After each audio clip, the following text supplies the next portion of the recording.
saying welcome back to the weekend. The weekend, yes. The Friday, this the morning. weekend. Welcome back to Friday, or welcome back to you if it's been a while since you joined us here on 13 Sunrise.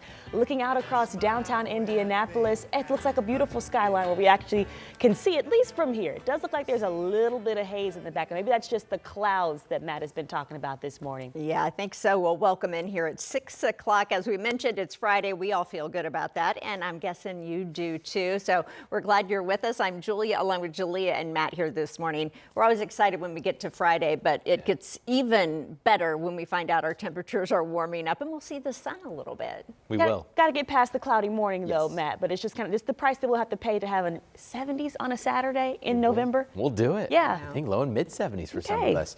So nice forecast today, just that small asterisk, couple morning clouds, and there are a couple spotty sprinkles south of Indianapolis where some of the thicker clouds are. We're picking them up on Live Doppler 13 this morning, anywhere from roughly about Indianapolis. I think there's actually one little tiny sprinkle that just passed over Broad Ripple, now coming into North Lawrence and headed over Geist. Most of the little baby showers are to the south, and they get just a little bit heavier farther south you go. So let's go ahead and zoom a bit farther south. Generally, if you're US 40 south, kind of I-70-ish area and south, you could get a very stray passing shower. We've got some from Martinsville. By the way, Martinsville, you made it to your high school regional football game. You'll be playing tonight. We've got a couple light showers headed towards Greenwood and Center Grove. Franklin this morning, couple sprinkles, and they get a little bit heavier once you get into parts of Owen County, there into Monroe County, and even Greene County. Bloomington, Ellettsville, couple brief showers headed your way. Columbus and Brown County, even Seymour. Be on the lookout. You could get a stray shower. Bedford, same story over the next hour or so.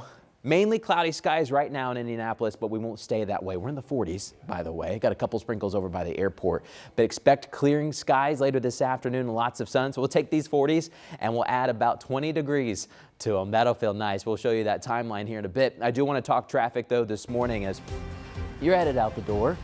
No crashes, no accidents, looking pretty good. Just some slowdowns as you're coming in on I-65 and you're approaching the city. Right now let's see what the newest delay is. So you're going to want to look at the bottom one. It's about a 2-minute delay. So we're moving. You stop for a second, but then you start picking back speed up very shortly afterwards. Then we're going to take you live to 69 at Smith Valley Road, State Road 37, where you can head over to Center Grove. The Trojans, they've made it to their high school regional. They're going to be playing the Warriors of Warren Central. Good luck tonight to all the athletes. A big night for high schoolers. All right. Well, this morning we're going to tell you that thousands of Hoosiers are waking up this morning faced with the decision on their health care coverage, and they have to make this in really just the next 2 weeks. Indiana is dumping the Medicaid company MD Wise, and the Family and Social Services Administration says this is all the state's call in the hopes of saving money. Anna Chalker is live now with what this now means for the Hoosiers that are in a bind after this call. Good morning, Anna. Good morning, ladies. So we're talking 300,000 customers that will be impacted by this cut, and it'll go into effect January 1st. So you have a month and a half, but you need to start looking at plans now. And if you don't make a decision on this plan, the state will make a decision for you. So you may be wondering how we even got to this decision to cut MD Wise. Well, FSSA says they were checking their quality ratings and they saw MD Wise was the lowest but with the highest cost. And this comes after Governor Mike Braun's administration looked at ways to curb the growing cost of Medicaid programs to the state. But FSSA couldn't say how much the state is expected to save after they'll be ending this contract.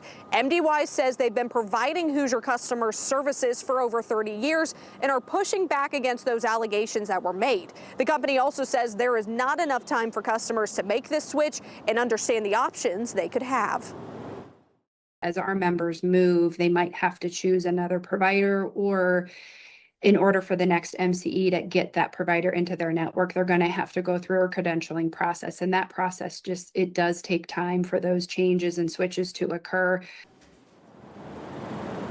FSSA says if you do not find another plan by the January 1st deadline, you will be auto-enrolled into another that'll be identical to the plan you have now.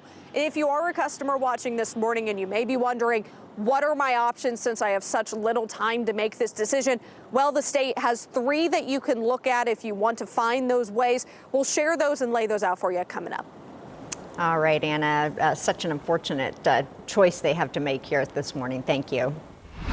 This morning, Indianapolis faith leaders are urging the state's attorney general to drop a lawsuit that targets IPS. They tell 13 News it actually puts kids at risk. Indiana Attorney General Todd Rokita says the school district is actually breaking the law, and that's why he filed this lawsuit. He says they're restricting how employees can actually work with immigration and customs enforcement. The lawsuit is pointing to an incident that happened back in January. It claims that IPS employees would not release a child to a father in ICE custody. Instead, the lawsuit says that they put the child in touch with an immigration attorney. Faith leaders, though, say that ICE should not be allowed at schools. The bottom line is that law enforcement with no warrant and no clear identification shouldn't get access to any children in any of our schools. So the state attorney general's office did send 13 News a pretty lengthy statement to respond to this lawsuit yesterday, saying, quote, "The reality is the only people who are turning kids into political pawns are school administrators who are prioritizing far left open border agendas over common sense safety measures." Goes on to say, "The fact of the matter is IPS collects hundreds of millions of dollars a year in taxpayer money to act as a sanctuary jurisdiction, and they get more money if these illegals stay in their classrooms," end of quote. Now, again, mentioned this is very lengthy and this story a little bit complicated. If you'd like to read the full statement and then the original statement from IPS, we have that listed right now at WTHR.com. Well, this morning we're learning more about the circumstances surrounding the tragic death of an Indianapolis man. It happened earlier this week. We brought it to you live here on Sunrise. Yeah, Carl Stevenson IV, we learned, was the name of the man killed near Sherman Drive and English Avenue. But this morning, his mom says she wants to raise more awareness about domestic violence for men. Marina Silva is here in studio with more on this tragic case and what that mom is sharing. Good morning, Marina. Good morning. Well, this is Carl Stevenson IV. He was shot on the front porch of a home on Fletcher Avenue, and video footage captured it. But his mom says it all started long before that. His mom, Latasha Stevenson, says he was in a 4-year relationship with the woman now arrested for his death.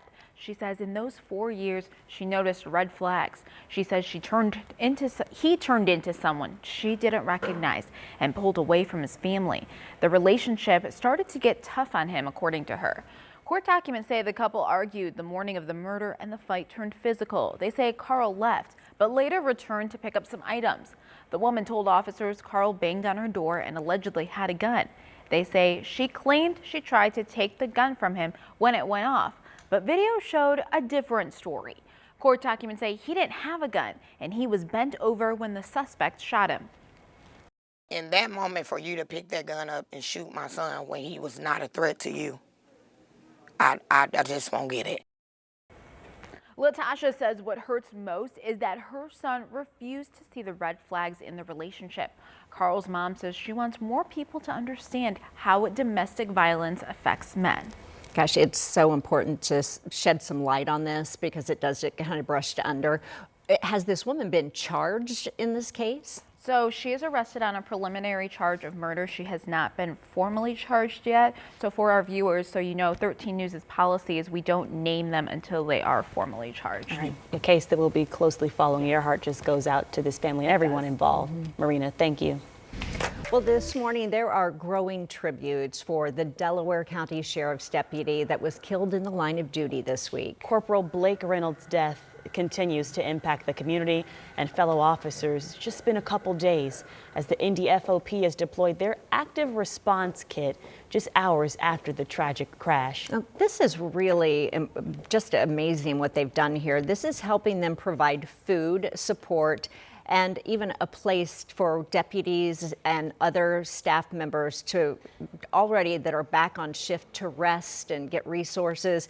They say it is really to support those still processing the death of their fellow deputy.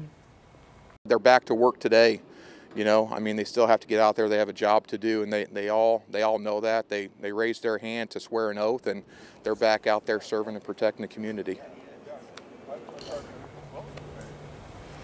We did reach out to Indiana State Police, but they did not have any updates on the crash or the investigation or if any charges will be filed in this case. I know we've been also asking questions about any memorial services for this corporal, and we will keep the investigation with the latest on that information on air and online. But you can check out all of our coverage so far on our app as well as right here on WTHR.com. Well, this morning, an Indianapolis neighborhood is saying, hey, slow down, and pushing back on a proposal that would allow open container drinking of alcohol in their neighborhood. The proposal would create one of those designated outdoor refreshment areas that we've heard about, or DORA, in the historic Irvington neighborhood. Supporters say it could actually boost sales for local businesses, but others in the neighborhood say, hey, we're worried about year-round drinking near schools, libraries, and homes. If it was only for festivals, I think it'd be much easier to control. We already kind of have like extra, like when the Halloween Fest comes, there's extra provisions here.